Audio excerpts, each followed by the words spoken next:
Hvad er det, du har købt, Mikkel? En bus. En bus? For hvilke penge har du købt dem? Hvilke penge har du købt bussen for?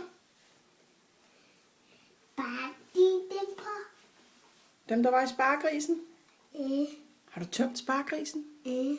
Er der så ikke flere penge tilbage? Nej. Nej. Hvordan havde du fået alle de penge i sparegrisen?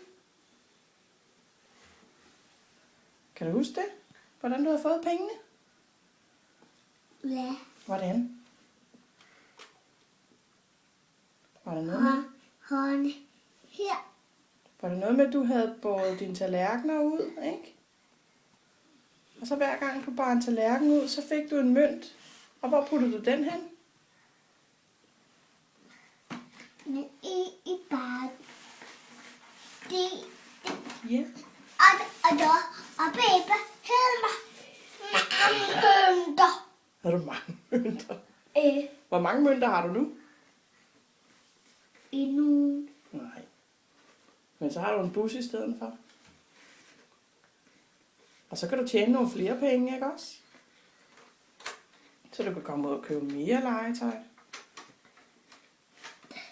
Det var fine mad i morgen.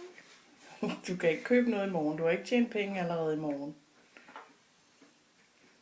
Men nu skal du lege med den bil, du har købt, ikke? Du kan pakke den ud. Ja, det gør jeg.